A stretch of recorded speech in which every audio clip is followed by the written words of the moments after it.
Zakaj je Ukrajina prihodnost Evrope?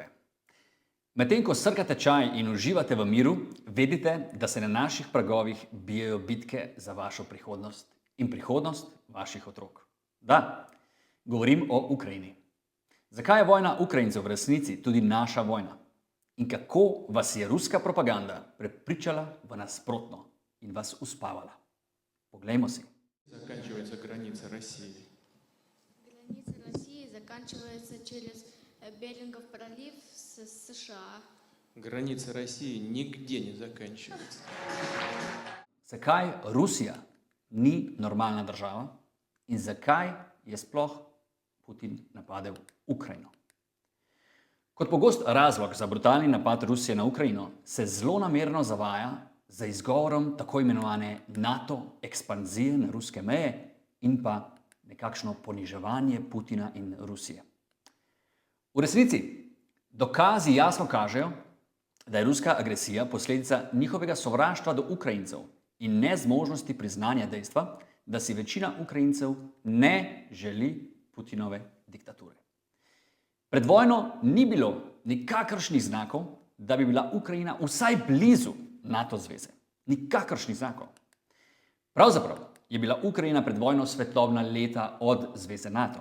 Rusko sovraštvo in njihova vojna so približali ne samo Ukrajino, pač pa tudi druge evropske nevtralne države k NATO zvezi. Nekatere so zaradi ruskega sovraštva že pristopile k NATO, recimo Švedska in Finska. Kdor verjame izgovoru o NATO ekspanziji, v resnici zgolj išče pritlehen izgovor, da lažje upraviči ruska grozodejstva in genocid nad Ukrajinci. Takšen izgovor se izogiba dejstvu soočenja z resnico, da Rusija pač ni normalna država in nenormalna družba. Pa si poglejmo, kaj je resnični vzrok za rusko sovraštvo do Ukrajine. Весь бизнес немецкий, который здесь есть, должен страдать. Не только американский, который что, весь европейский бизнес. Решили поиграться с нами, решили своровать народное добро. Kot tukaj vidite na posnetku, je ruska televizija nekaj iz čisto druge galaksije. V Rusiji je namreč normalno, da v glavnem televizijskem programu glavni novinarji širijo propagando sovraštva nad Ukrajinci in nad Zahodom. Ja, in to Rusi poslušajo in gledajo že desetletja. Tukaj govorijo, kako želijo zbombardirati vse po vrsti. Od vas, do mene, do Evrope, do Amerike, do Anglije in seveda do Ukrajine. V resnici je namreč Putinova propaganda že desetletje uničuje ruske možgane tako, da širi sovraštvo do Ukrajincev in vseh evropskih držav. Glavne ruske televizije v glavnih programih že desetletja prepričujejo ljudi, kako bodo dominirali Evropo. Pri tem uporabljajo taktiko: kdor ni z nami, je fašist. Kdor je drugačen in se briga za sebe, tako kot se je Ukrajina, je fašist in izdajalec, ker ne želi biti pod ruskim imperijem. Vedeti moramo, da je ruska družba namreč že pretrpela 80 let komunistične propagande, ki je neprestano širila sovraštvo do Zahoda in vsega neruskega. Medtem ko je Zahod napredoval in so se ljudje predvsem brigali za svoje kariere in življenja, je Sovjetska zveza in potem Putinova Rusija živela predvsem od groženj svojemu prebivalstvu. Kako revne, žejne ljudi peljati čez vodo in jih prepričati, da so večne žrtve.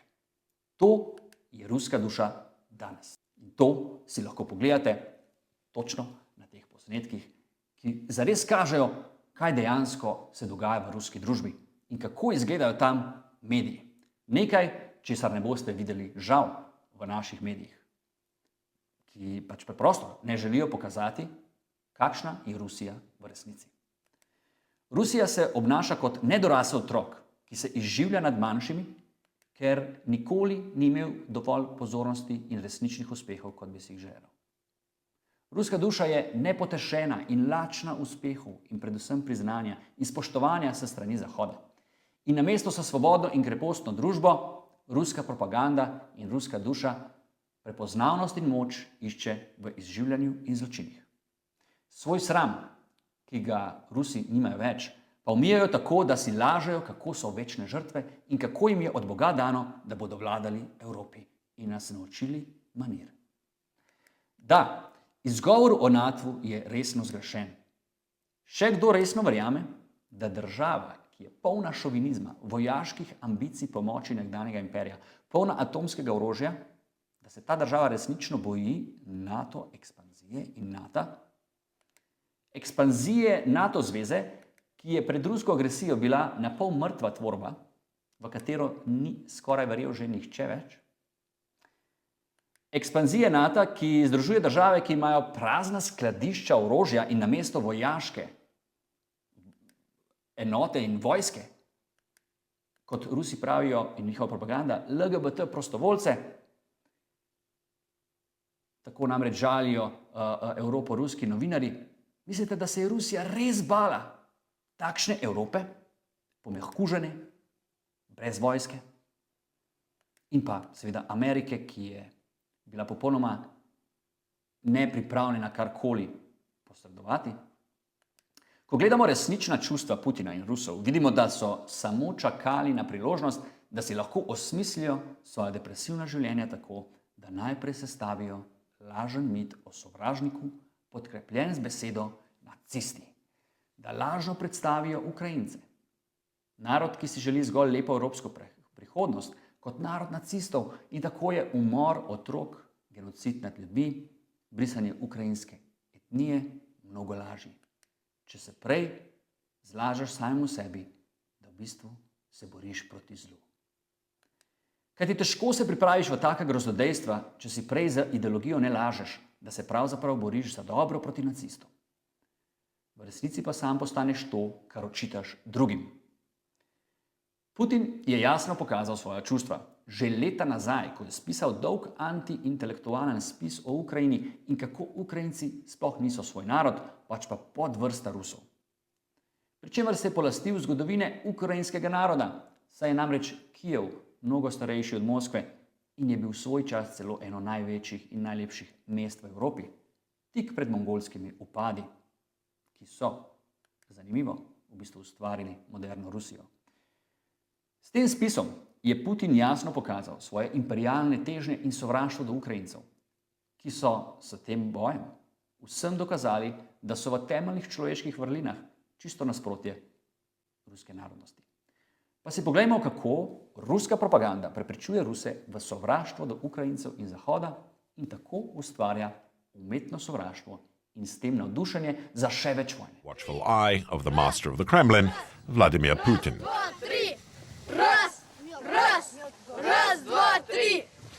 It would be great. Večina Rusov temu, kar boste videli, verjame in so, žal, storilci v zločinu napada na Ukrajino. Pa si poglejmo primere ruske propagande in kako razmišljajo Rusi vsakodnevnega življenja. Conveniently omits Russia's role in starting the conflict in Ukraine and falsely shifts blame to the West. Finally, we turn to Alexei Lyankov, a Russian military expert who discusses the threat of the end of European civilization. Since there are people in the United States of America and Europe who believe that nuclear war is a myth of Soviet propaganda, this poses a danger because they do not understand that such escalation could lead to the irreversible end of European civilization. Lyankov's alarmist statement exaggerates the threat and ignores the fact that, unlike Russia, the responsible international actors work to prevent nuclear conflict, recognizing its catastrophic potential. Tukaj vidimo pogumnega ruskega mladega novinarja, ki je eden redkih, ki je še zbral pogum, da dejansko dela tisto, kar bo pisalo zgodovino. Za vse nas snema in analizira, kakšno so trenutna mnenja in pogledi Rusov na vojno, na Putina in na politiko. Вы лично распад США? Да. А почему? Если можно. Ну, потому что у меня там родственники живут, и знаю прекрасно, какая там ситуация. Там, на самом деле, возможно, он, скорее всего, распадется, а может, не распадется. Не знаю. США это, в принципе, страна просто-напросто, ну, грубо говоря, хуже. То есть она уже практически ничего не производит. Империя мирового зла должна, конечно, как-то. Tukaj vidimo, kako veliko sovraštva je v ruskem narodu prisotnega prav zaradi propagande.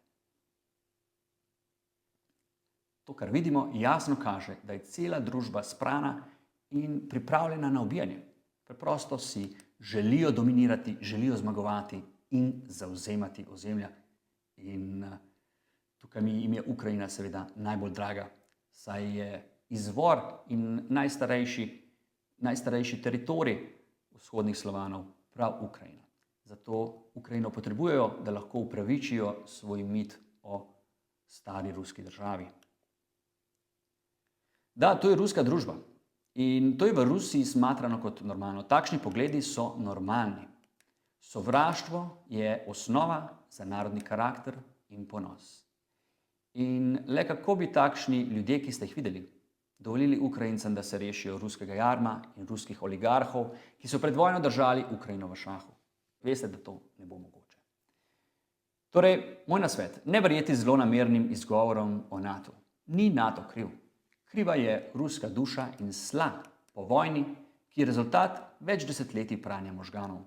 Zato so danes Rusi namesto s prihodnostjo, napredkom, razvojem, svobodo, obsedeni predvsem s tem, kako obdržati dobro mnenje o sebi in kako obnoviti svoj veliki imperij. Много ненависти к Путину. Поэтому мы решили спросить россиян, могут ли они вспомнить какие-нибудь ошибки, которые совершил Путин за 24 года своей работы. Да, блин, честно говоря, я не скажу. По мне так это наоборот, честно говоря, первый президент, который вообще заинтересовался. Это все равно единственный, который не дает именно стране просто погибнуть. Ну, на самом деле. Если бы не он, мне кажется, мы проебали бы войну. На самом деле. Я таких не заметил. Я, честно, поддерживаю нашего президента.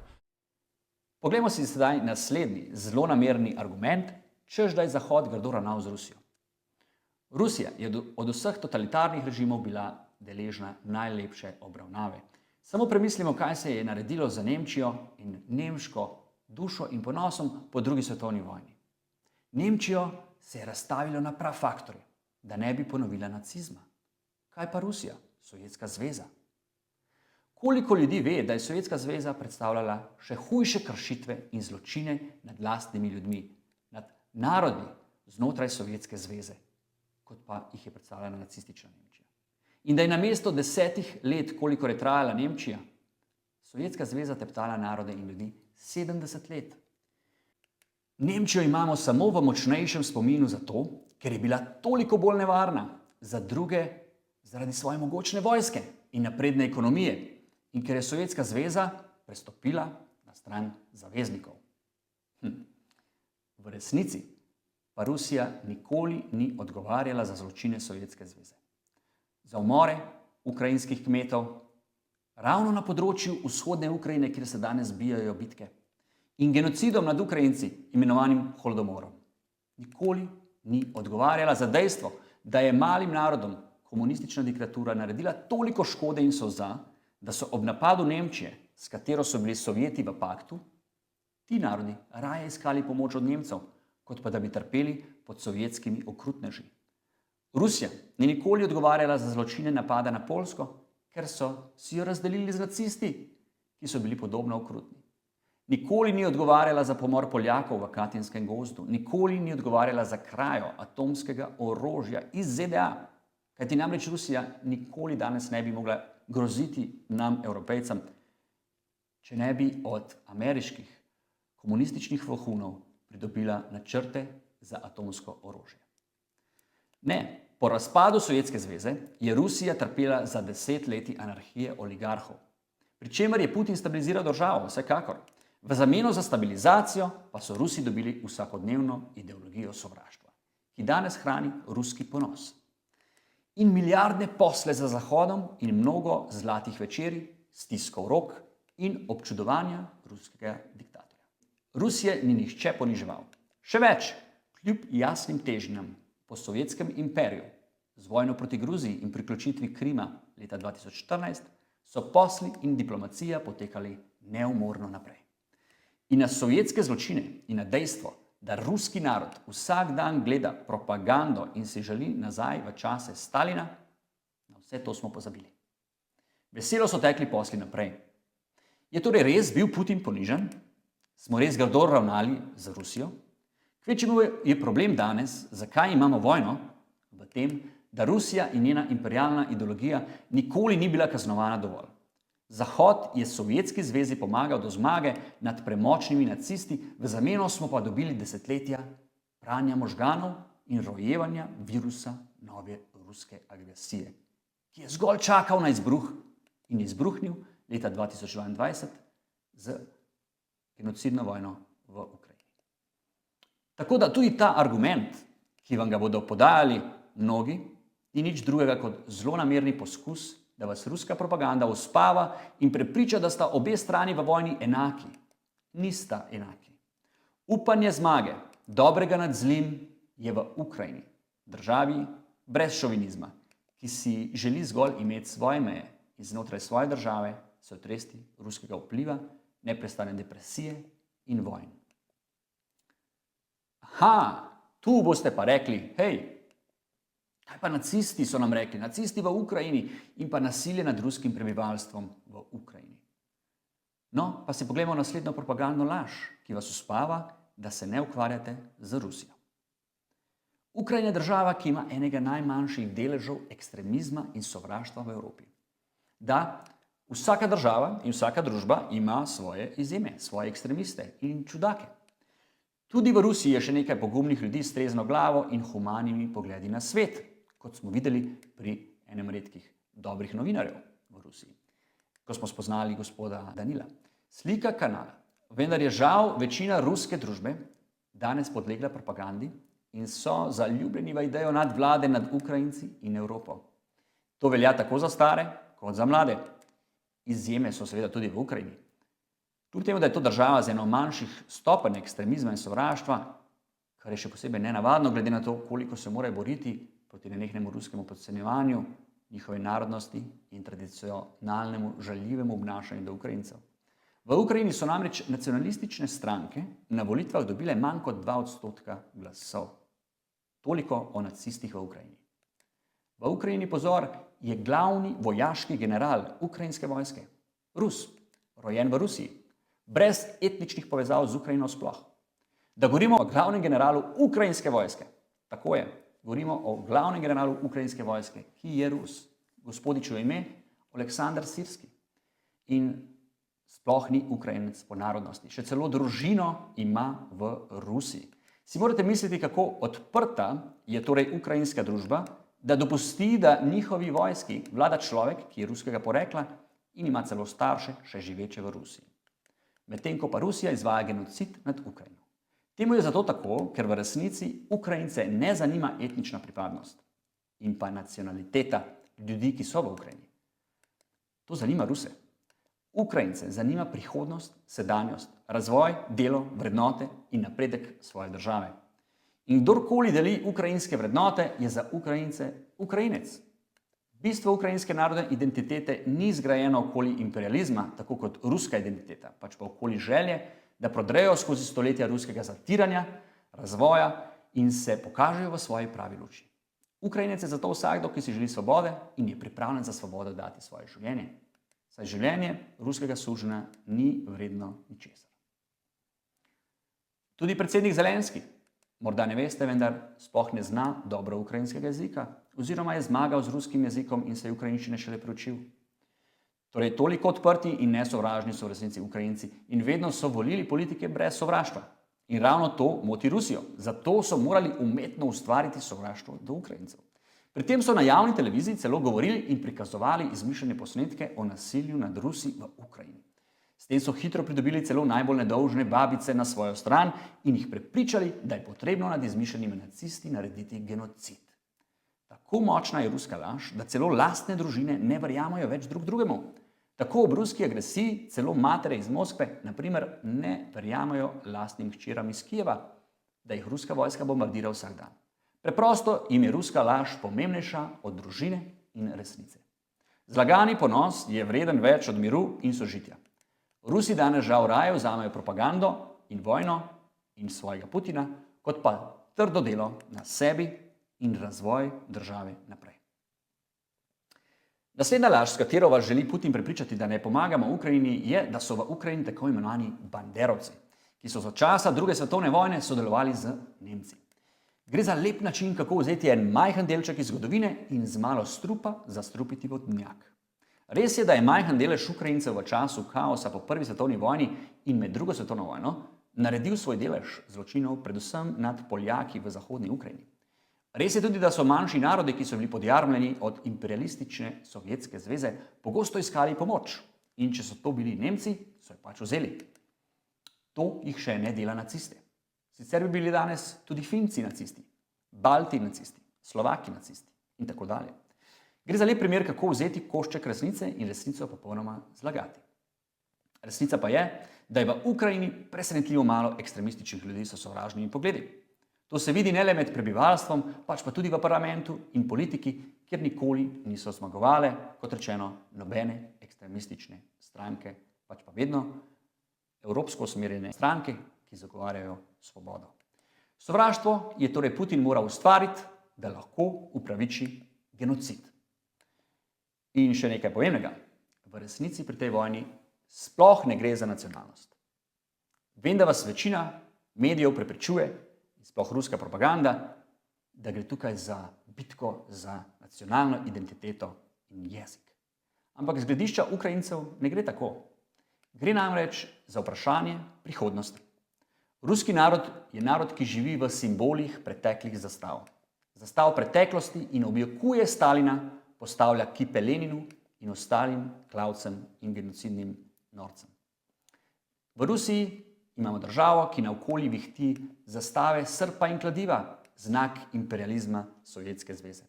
Ustvarili so nacionalno sovraštvo, saj je ideologija nadvlade edini smisel, ki daje Rusom energijo za življenje in občutka boja za obstanek, občutka, da so živi. Ukrajinci si medtem zgolj želijo miru in svobode. To je vse, da si lahko ustvarijo lepo državo. Mit o močni, nepremagljivi ruski vojski je nasleden, zelo močan mit, ki ga zelo dobro lansira ruska zgodovina v naš preko svojih mitov.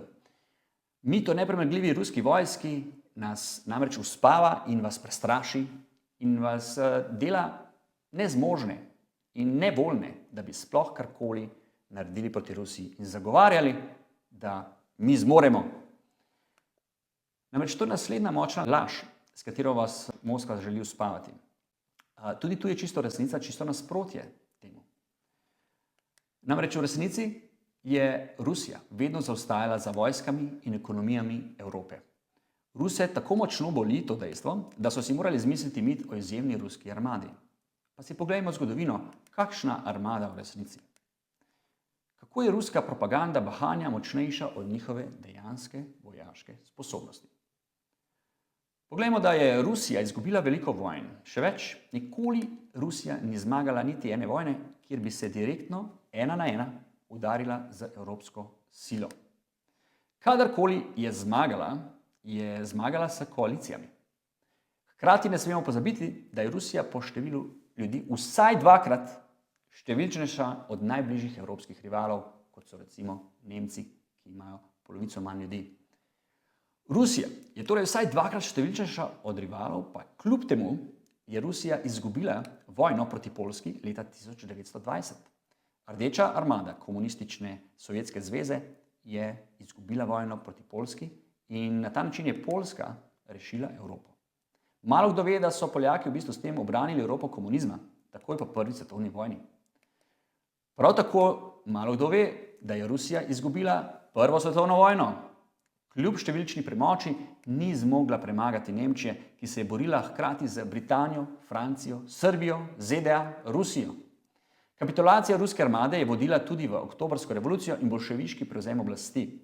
Rusija je izgubila pomorsko vojno za Japonsko leta 1905, Rusija je izgubila vojno za Veliko Britanijo in Francijo na polotoku Krim, praktično na svojem dvorišču, kjer kljub logistični bližini svojega teritorija in številčni premoči niso bili kos Veliki Britaniji, ki je morala premagati na tisoče kilometrov morja, da je prišla do Krima in premagala Rusijo dejansko na njihovem dvorišču. Rusija je skoraj izgubila tudi vojne sa Švedsko v 18. stoletju, Švedsko, ki je imela takrat 10-krat manjše prebivalstvo od Rusije in kjer si je šele s pomočjo ukrajinskih kozakov Rusija priborila teritorij okoli Sankt Peterburga. Ukrajinskim kozakom je Rusija obljubila v zahvalo za pomoč pri vojnah za Švedsko, samostojnost in svobodo, in kaj so dobili v resnici? Izdajo od ruske cesarice Katarine. Rusija je izgubila tudi vojno s Poljsko že v 17. stoletju leta 1609. Poljaki so namreč zasedli Moskvo. To je samo nekaj porazov, kjer je Rusija vedno imela številčnejše prebivalstvo od svojih nasprotnikov, pa vendar ji to ni pomagalo. Tudi ruske zmage, kot je recimo zmaga nad Napoleonom ali pa zmaga nad nacisti, imajo svoj kontekst, ki ga ruska propaganda, ki želi zgolj širiti svoj ego, nikoli ne pove. Namreč ruska propaganda nikoli ne bo povedala, da je Sovjetska zveza v drugi svetovni vojni paktirala za nacistično Nemčijo in je postala zaveznik šele potem, ko je bila napadena. Ne zato, ker bi bila ideološko na strani zaveznikov, torej Rusija oziroma Sovjetska zveza ni postala na strani zaveznikov zato, ker bi bila ideološko na njihovi strani, pač pa zgolj zato, ker je bila napadena sa strani Nemcev. Ideološko je bila namreč bližje nacistični Nemčiji kot pa demokracijam Zahoda.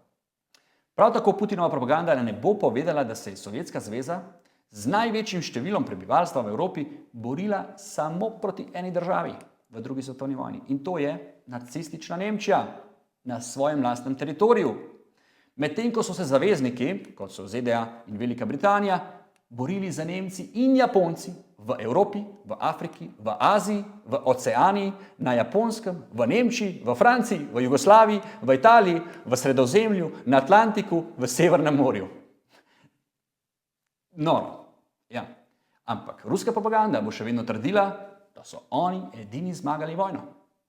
Kljub temu, da se je največja država v Evropi borila samo na eni fronti in na svojem lastnem ozemlju. Pa je komaj da zmogla tiste Nemce, proti katerim se je boril cel svet. Torej, največji ponos ruske propagande, druga svetovna vojna, je bila v njihovem poročanju popolnoma zlagana v namene česa? Ustvarjanja lažnega mita več vrednosti sebe. Vzeli so nekaj, kar je bilo skupno delo in so lastno svojo nekompetentnost, visoko število človeških žrtev, Rusi predstavili kot nekaj dobrega, nekaj izjemnega, kot nekaj hvalevrednega. Nekaj, zaradi česar naj bi sedaj morali zmago nad nacisti pripisati samo njim in sovjetskim žrtvam, ki, kot rečeno, so bile rezultat komunistične nekompetentnosti. Zato so imeli Sovjeti toliko več žrtev kot zavezniki. Zavezniki so z mnogo manj žrtvami bolje bojevali vojno in so bojevali zmage po celem svetu proti Nemcem in Japoncem z manj žrtvami, medtem ko je Sovjetska zveza vse svoje zmogljivosti usmerila v manj številčno nemško vojsko od sebe, ampak še vedno komaj da premagala Nemčijo. In prav tako Putinova propaganda ne bo povedala, da je bila Sovjetska zveza imperialna sila, ki je pod seboj držala s silo veliko narodov. In v drugi svetovni vojni je bilo med Sovjeti največ žrtev, ne med Rusi, pač pa med beloruskim in ukrajinskim narodom. Kar tudi je precej logično, saj sta se ta dva naroda najbolj borila proti Nemcem, ker sta bila tudi najbolj na poti Nemcev do Moskve. Namreč kar 21% Belorusov in 17% Ukrajincev je v drugi svetovni vojni dalo svoje življenje za Sovjetsko zvezo. Za Rusijo, ki danes govori, da so to nacisti. Medtem ko je 12% Rusov dalo svoje življenje v vojni. Vsekakor ogromen podatek, ogromno število ljudi, ampak ruska propaganda tega dejstva ne bo omenila. To so uradni podatki statistike druge svetovne vojne. Pri tem niti ne omenjamo dejstva, da so Sovjeti še pred drugo svetovno vojno izvajali etnični genocid nad Ukrajinci, imenovan holodomor, ali zimska lakota v letu 1931 do 1932, kjer so se spravili nad narodno zavednimi Ukrajinci, živečimi prav na tem ozemlju, kjer se danes bijajo bitke. 6 milijonov jih je umrlo zaradi lakote, ko so komunisti pokradli osnovna živila in hrano kmetom, vsakemu, ki je karkoli imel. Torej, drage dame in gospodje, ne verjeti ruskemu strahovanju, da bo država, ki ni zmožna zavzeti glavnega obmejnega ukrajinskega mesta Harkiv v 3 letih vojne danes in ki je bila premagana sa strani ukrajinske vojske v napadu na Kijev leta 2022 in je bežala v nekaj dnevih, bila sposobna ogrožati celotno Evropo, kar se tiče vojaške sile. Niso sposobni ogrožati Evropo vojaško, kajti niso sposobni zavzeti niti glavnega ukrajinskega mesta 20 km od meje.